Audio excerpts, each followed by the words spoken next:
One morning, I opened my door to the police. By nightfall, I had lost my job, my name, and almost my freedom. Because someone I trusted betrayed me. You'd be shocked by who it was. My name is Jason Whitmore. I am 37 years old. I had a good life. I ran a small but growing real estate firm out of Phoenix, Arizona. I had a steady team, a good reputation, and enough success to make my parents proud, even though they were never the cheering type. Things were finally starting to click into place. I had just closed my biggest commercial deal yet. My wife, Melanie, and I had even started talking about finally taking that trip to Italy we had dreamed about for years. Life was good. Then one Tuesday morning in July, it all changed. I was sitting in my office, sipping on the second cup of bitter black coffee, going through lease applications, when I heard heavy footsteps in the hallway. Not the usual lazy shuffle of my employees. These steps were sharp, deliberate. Before I could even stand up, two men in dark suits pushed open my door. They flashed badges so fast it barely registered. "Mr. Whitmore? We have a warrant to search these premises," one of them said, his voice clipped and cold. My brain froze for a second.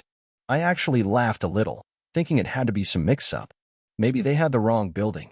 Wrong Jason. But the way they moved, spreading out through my office, the way my secretary gasped from the front desk, this was no mistake. I tried asking what this was about, but they shut me down hard. Said I would find out soon enough. Within minutes, they were digging through my filing cabinets, my computer, even my trash cans. I sat there, frozen, hands shaking so bad I could barely hold my coffee cup. That was when one of the officers walked over, a thin stack of papers in his hand. He dropped them on my desk like he was tossing trash into a bin. "Recognize these?" he asked. I stared down. My head started pounding. My vision blurred for a second. Because I did recognize them. They were contracts. Signed deals. But not the ones I had approved.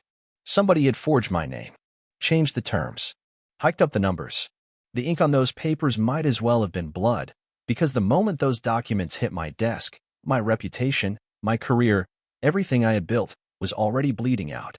And that was just the beginning. Because what I did not know then was that someone I trusted had set me up so perfectly, it almost destroyed me completely. And the worst part? It was someone sitting just a few feet away, smiling like nothing was wrong. I kept staring at the forged documents, my stomach twisted into a knot. My signature was on every page, my exact scrawl, even the little tail I always accidentally dragged on the W. But I knew I had never signed them. Not those versions. Not with those inflated numbers. The officer kept pressing me with questions. When had I signed these? Who else had access to these deals? Why were the property values exaggerated? I could barely speak. My mouth was dry, my brain foggy. I mumbled something about it being a mistake, that I needed to check with my team. But even as I said it, something in my gut told me exactly where to look.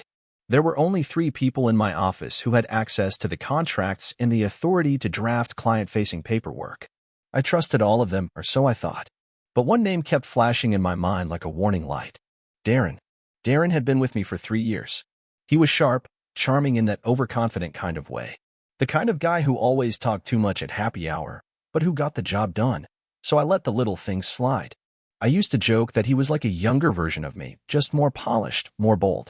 I should have looked closer. That afternoon, after the officers left with boxes of files and copies of my hard drive, I shut my office door and sat in silence. My phone buzzed nonstop, calls from clients, texts from employees, a dozen unread emails. But I could not focus on any of it.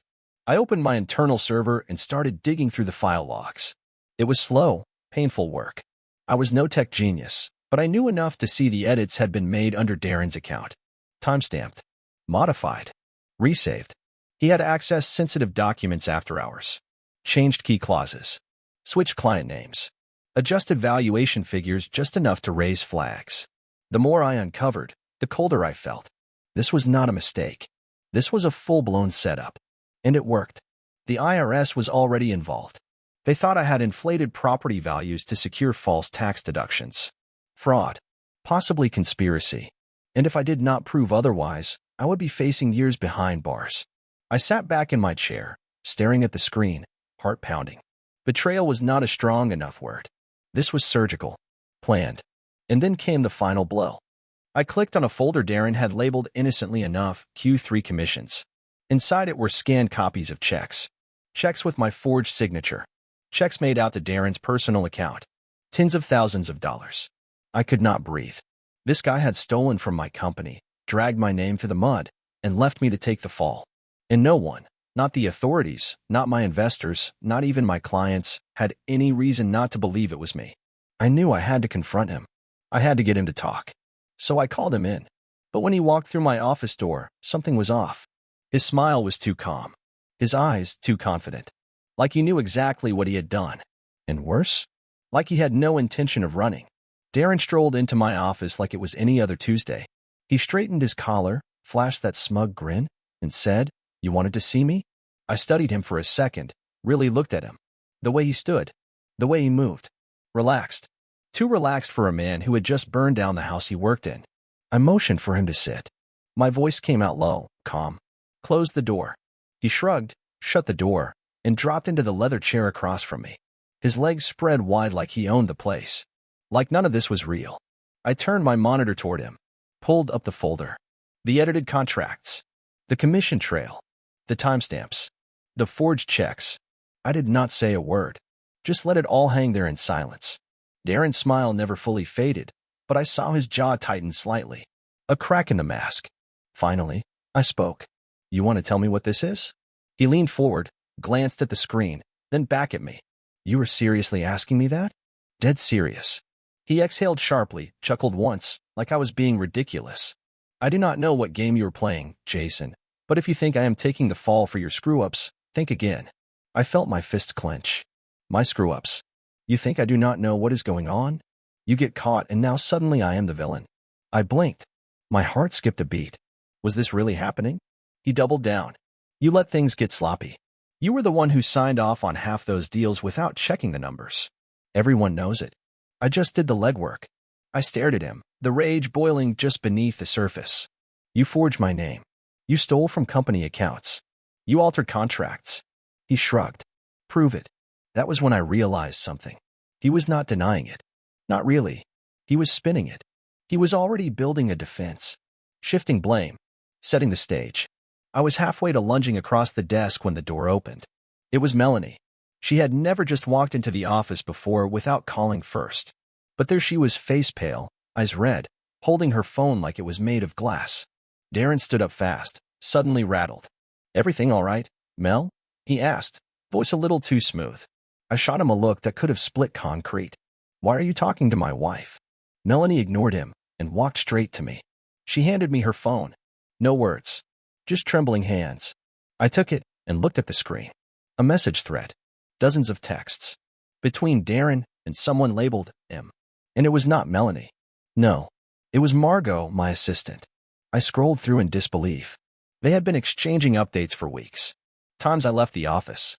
Details about client meetings. Password hints. Even things I had said in passing that somehow ended up in those forged documents. Melanie spoke, her voice like a whisper. "I found it by accident. His name popped up while I was helping Margot with the birthday surprise you planned last month." She left her laptop open. My head started spinning. Darren had not acted alone. He had an inside partner. Margot. The assistant I had hired fresh out of business school. The one I mentored. The one I trusted with my calendar, my passwords, my company. She had been feeding him everything. And suddenly, Darren's confidence made sense. He was not scared because he had help. Help that went deeper than I ever imagined. And as Melanie looked at me, eyes filled with guilt and fear, she whispered something I will never forget. "You are not going to like who else was in on it." Melanie's words hit me like a body blow. I froze. For a second, I just stared at her, my mind trying to rewrite what she had just said. Because I thought we were still on the same team. I thought my wife was the one person I could count on in all this. But something in her face told me the truth was going to hurt more than anything I had seen in those forged documents. I finally forced the question out. "Who?" She looked down, then back at Darren, then back at me. And that was when I knew. She did not even have to say it. I felt it in my gut. It was her brother. Her own damn brother. Connor. Connor, my accountant. The guy who had been handling my books since year one. The guy who Melanie swore was trustworthy. He is family, Jason. He is solid. He will take care of you. He had taken care of me all right, right to the edge of a federal indictment. Melanie must have read my face, because she started explaining before I could even react. "He said he was just helping you clean things up. He said you asked him to make the numbers look better for a few investors." I did not know it was this. I swear I did not. I stood up so fast my chair slammed backward into the bookshelf. You knew he was touching my books? You let him near my taxes? My filings. Her voice cracked. He is my brother. I trusted him. I was shaking now. I turned to Darren, who had gone quiet, his confidence finally cracking. You worked with Connor, I said. He funneled the fake numbers to the feds so it would all trace back to me. That was the plan. He smirked just a little. You really are a smart guy, Jason. Just a little late. I lunged at him. I do not even remember making the decision. 1 second I was behind my desk, the next my hands were gripping his collar, shoving him against the wall so hard the picture frame shook. Melanie screamed. Papers flew. Darren's smug face turned into panic. Say it, I growled. Admit what you did. But he did not. He just looked over my shoulder, past me, toward the office door. That was when I heard the voice. Let him go, Mr. Whitmore. I turned around slowly. 2 men in black suits were standing there. Federal agents. They had been watching, listening, waiting. One held a recorder in his hand. We have heard enough, he said. Please step away from him. I backed off, fists still clenched, chest heaving. One of the agents turned to Darren. You are coming with us. Darren started to protest, but they cut him off with a Miranda warning and a pair of cuffs. The whole office watched from behind glass as the agents let him out. And just like that, the man who had tried to destroy me was being walked out like a common criminal. But it was not over. Not even close. Because the agent turned back to me and said, You are not out of the woods, Mr. Whitmore. We still need to talk about those forged filings. And your name is on every single one of them. I looked at Melanie, who was crying now. And all I could think was, they still think I did this. The agents did not leave. Even after Darren was escorted out in cuffs, they stayed behind. They started going through everything, my desk, my laptop, even Melanie's phone. One of them asked for the office surveillance footage, and that was when I realized I might actually be arrested right there in my own damn building. I kept repeating the same thing. I did not sign those contracts. I did not authorize those payments. I was set up, but their faces never changed. Just polite nods and cold eyes. They told me I would need a lawyer. Not tomorrow. Not next week. Now. Melanie sat on the edge of the desk, her eyes darting between the agents and me like she was watching the walls close in. I kept waiting for her to say something. To defend me. To speak up. But she said nothing. That silence? It crushed me more than the accusations. I felt sick. Like my lungs were filling with cement. By the time the agents left, with 2 more hard drives and a thick folder of my personal finances, I was barely holding it together. My staff had all gone silent. No one looked me in the eye. Not even Brenda, my office manager, who used to bring me coffee every morning without asking. It was like I had died and just did not know it yet. I went home that night and locked myself in the guest room. I could not look at Melanie. I could not talk. I just sat there staring at the ceiling, waiting for anything to make this make sense. At 2 in the morning, I finally opened my laptop. And that was when I found something that hit me harder than anything the feds had said. An email. It was sent from Melanie's personal address to Connor. The subject line read, Just get it done before July 10th. It was dated 2 months earlier. I clicked it open. Inside was a PDF attachment, one of the exact forged contracts the feds had pulled from my office. I sat there for a full minute before I realized I had stopped breathing. Melanie had known. She had known. I walked into our bedroom, holding the laptop like it was a loaded weapon. She was sitting on the edge of the bed, scrolling through her phone. When she looked up and saw my face, she froze. I handed her the laptop. She looked at the screen, said nothing. Then I asked the question I had never imagined asking the woman I married. How much did they pay you? Her lips parted. She looked like she wanted to deny it, to cry, to explain. But all she said was, I did not think it would go this far. That was all I needed to hear. It was not just Aaron, not just Margot, not just Connor. My wife was in on it too. I walked out of the bedroom without another word. That night, I did not sleep. I just sat in my truck, staring at the road, waiting for the sun to rise. The next morning, I did something I never thought I would do.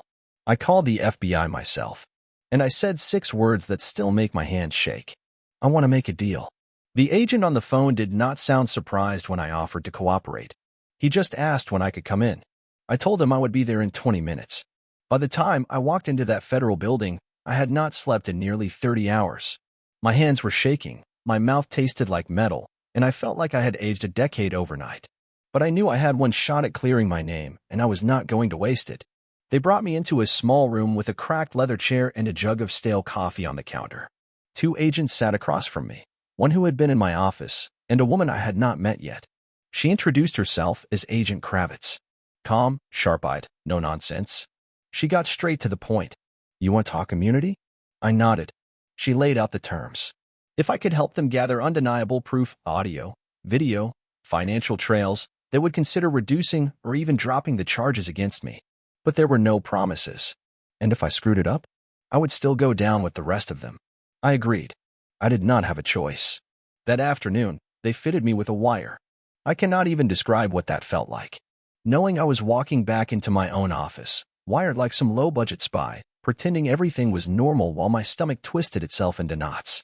The first person I went to was Margot. She was alone in the break room, scrolling on her phone. I tried to sound casual, like I had not just discovered she had been selling me out. I asked her if she had heard anything from Darren. She looked up and shrugged. Not since the feds took him. Then she said something that chilled me to the bone. I told him not to get cocky. "You are not stupid. You are going to figure it out eventually." There it was. No hesitation. No shame. I played it cool. Kept nodding. Asked who else was involved. She was cautious, but she dropped just enough to confirm what I already knew. She mentioned Connor. Said he had handled the filings. Then, almost like it was nothing, she added, "And Melanie was the one who told us which accounts to use." I could barely breathe. I felt the recorder strapped to my chest thumping against my ribs. That was all the agents needed.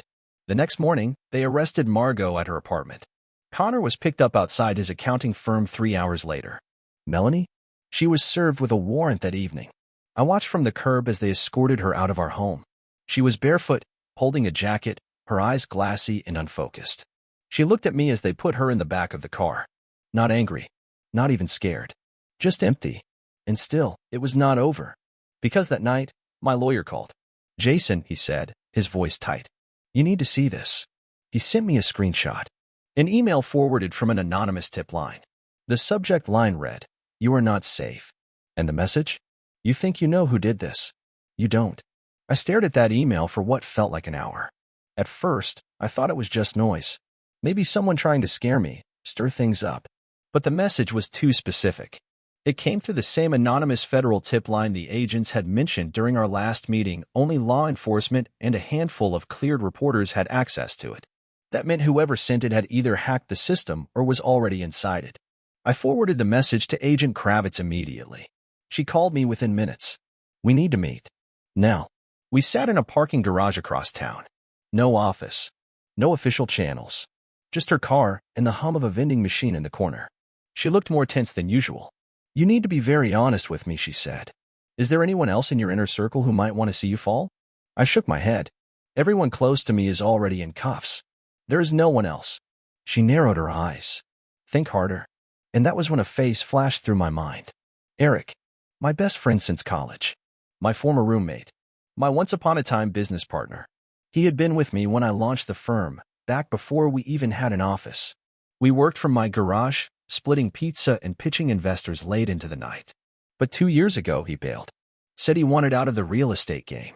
Said he had accepted an offer at a more stable job in finance. We stayed in touch, sort of. The occasional beer, a birthday text here and there. But something had always felt unfinished between us. Like he had stepped away just a little too cleanly. That night, I went back through my email archives. Started digging through old files, messages, contract notes. And I found something buried deep in a folder I had not touched in over a year. A draft. Dated 6 months before Darren even joined the firm. It was a fake lease agreement, with my signature forged. But the metadata showed it had been created on Eric's laptop. I felt the blood drain from my face. Eric had laid the groundwork. Darren just built on it. The whole plan had started long before I realized anything was wrong. While I was growing the company, Eric had been planting seeds to burn it down. I called his number straight to voicemail. I drove to his apartment. He had moved. I messaged mutual friends. None had seen him in months. Eric had vanished. That was when it clicked. He was still out there. And now that the others were gone, he was the last man standing. And he still had something of mine. Something that could destroy what little I had left. I spent the next 2 days chasing ghosts. Eric's old address? Empty. His last known workplace? He had quit 8 months ago, no forwarding info. His LinkedIn had not been updated in over a year. No new posts, no likes, no activity. It was like he had walked off the grid. But I remembered something. We used to go hiking every other weekend, back when we were starting the company. There was this cabin up in Sedona his uncle had passed down to him. Nothing fancy, no electricity, barely any signal. He used to call it his escape hatch. I never thought much of it until now. That Friday, I got in my truck and drove 5 hours into the mountains. The closer I got, the more my chest tightened. I did not even know what I would do if I found him. Ask him why? Yell? Hit him? All I knew was I had to see him. By the time I reached the dirt road leading to the cabin, it was already dark. The place looked abandoned. No lights, no movement, just the faint smell of pine and dust. But his car was there. My pulse spiked. I crept up the porch steps, heart pounding so hard it felt like it would split my ribs. I knocked once. Silence. Then I heard footsteps. Slow. Careful. Then the door cracked open. There he was. Eric. Same old smirk. Same dead eyes. Jason, he said, like we had just bumped into each other at the grocery store. He stepped aside, like he was expecting me. The cabin smelled like burnt wood and old paper. A fire had recently died in the stove. There were empty bottles on the floor. A folder on the table. Looking for answers? He asked, pointing to the folder. I picked it up and opened it. Inside were copies of everything: contracts, account transfers, even private emails between me and my investors. Documents that had only ever existed inside my secure system. And one photo. A photo of Melanie and Connor, with Eric, together, at a dinner table, smiling. I looked up, every muscle in my body ready to snap. You were the one who started this. Eric nodded slowly. I made a call. Connor was easy. Melanie took longer. But once she saw what she could get, she was in. Why? I choked out. Why go through all this? He sat down and leaned back, like this was all one long story he had rehearsed. You left me behind, he said. You pushed me out of the company. You said I was not hungry enough, not sharp enough. That was 2 years ago. And I was broke for one of them, he snapped. While you were signing deals and giving TED-style talks on entrepreneurial grit. You built your castle on the back of our work and forgot who laid the bricks. I stared at him, unable to move. I did not forget, I said. I just kept building when you stopped showing up. He laughed bitterly. Well, now it is ashes. Then he leaned forward, voice cold. But here's the part you missed, Jason. I never planned to destroy you. Not fully. I just wanted to scare you. Humble you. But then Darren got greedy. Connor started laundering more than I expected. And Melanie? She asked for the money first. That last line crushed me. She came to you? He nodded once. Before I even made an offer. She was tired of being the wife in your shadow. She wanted her own slice. I felt the room spin. The floor tilt. Everything I thought I understood about the betrayal, about where it started, was wrong. Melanie had not just been pulled into it. She was the one who opened the damn door. I backed away slowly, folder still in my hand. You are going to jail, I said, voice shaking. Eric shrugged. Probably. But at least now you know the truth. I walked out. I had the final piece. But I also knew this was not over, not until I cleared my name completely. And there was still one person I had not faced. Melanie. I drove around for hours with the windows down, letting the wind scrape against my face, trying to feel something solid, anything to remind me I was still here. The folder sat on the passenger seat like it weighed 1,000 pounds. The photo of Melanie with Eric and Connor burned in my mind. I could not unsee it. Her hand resting on Eric's shoulder. That fake, polished smile. By the time I finally pulled into the driveway, the sky was starting to turn. That grayish light just before sunrise. Cold. Empty. She was there. Sitting on the porch in the same hoodie she used to steal from my closet when we were happy. Her eyes were swollen. She looked like she had not slept either. I stepped out of the truck. Did not say anything. Just held up the folder. She saw it. She did not flinch. Eric told you, she said. I nodded. We stood in silence for a long time. Just the sound of distant cars and a neighbor's wind chimes clicking somewhere in the dark. Why? I finally asked. My voice barely came out. She looked down at her hands, like the answers were written in her palms. I did not hate you, she said. I hated feeling invisible next to you. You had your world. The business. The plans. And I just faded. You were my world, I said, barely able to get the words out. She blinked hard, tears slipping past her defenses. Then why did I always feel like a prop in your story? That hit different. Not because it was true, but because it showed me how far apart we had drifted without ever realizing it. I could have forgiven the distance, I said. But you made a choice. You sold me out. She did not argue. Just nodded. I handed her the folder. I am taking this to the feds. They will offer you a deal if you cooperate. She clutched it like it burned. Then she looked up, her voice barely above a whisper. Is this goodbye? I could not answer right away. I looked at her, really looked at her, and saw not the woman who helped me build a life, but the one who watched it fall and did nothing to stop it. No, I said. This is closure. I turned and walked away, got in my truck, drove to the federal building without stopping. When I handed over the folder, Agent Kravitz looked up at me with something close to respect. You just gave us the final nail, she said. I nodded, but it did not feel like a victory. It felt like burying something I used to love. It took months. The investigation stretched on, deeper and deeper, until I thought the weight would crush me. Every new call, every new revelation, just dug the hole deeper. But in the end, the feds couldn't deny it. I had been set up. Darren, Margot, Connor, Melanie. They all folded, one by one, like dominoes. Each of them pointing the finger at the next until the truth finally emerged. The forgeries, the fake deals, the stolen money, it was all meticulously planned, and I was just a pawn. The feds cleared me of any wrongdoing. My reputation was restored, but the damage had already been done. The press ran my name in the headlines for weeks, linking me to every scandal in the book. My phone never stopped buzzing with calls from people I had not heard from in years. Some were apologizing. Some were asking for favors. And then there was Melanie. She called. Not once, but over and over again. I ignored her. I could not do it. She had been the one to pull the trigger on this mess. She had been the one who had torn us apart from the inside. But there were moments, quiet moments, when I would hear her voice crack through the voicemail. Jason, I am so sorry. Please, just let me explain. We were supposed to be a team. I had no interest in hearing it. But it was not just her. The truth about my business, my life, had been out there for so long, I did not know if I would ever get back what I had lost. I had to walk away from everything. From the company I had built. From the people who had once looked to me for leadership. It felt like I had nothing left. But then something strange happened. Slowly, but surely, I started to rebuild. I moved into a small apartment. Nothing fancy. Just a little one-bedroom place near the edge of the city, where I could have some peace. The first few weeks were a blur of meetings with lawyers, reporters, and investigators. But after that, I was left with just myself. I had no clients, no team, no grand business plan. But I had my work ethic. I had the knowledge I had built from the ground up, and that was enough to start over. I started small, real estate investments that didn't require much capital, flipping houses in underdeveloped neighborhoods. At first, it felt like I was back at square one.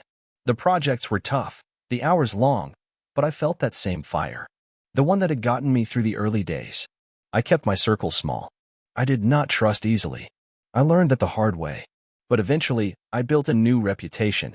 Not the one I had before, the flashy, successful one people envied, but a real one. The kind you build with sweat and honesty. The kind that doesn't come with a price tag but earns its worth every day. And here's the thing no one tells you about hitting rock bottom. You do not get a big, dramatic moment where everything is suddenly perfect. No big aha moment where you know you are completely whole again. Instead, it happens quietly. It's in the late nights when you finally start feeling like you can breathe again. It's in the tiny victories, finishing a deal that was supposed to be impossible. It's in the people you meet along the way, people who actually believe in you.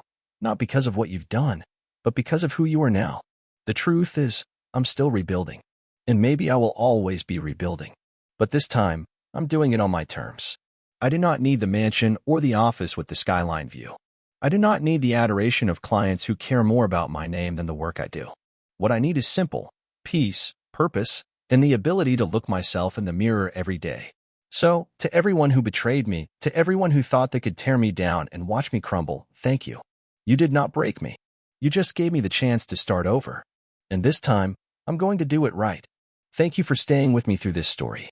If you were in my shoes, would you have forgiven them or walked away for good? Let me know your thoughts in the comments. And if you enjoyed the story, do not forget to like and subscribe for more stories like this.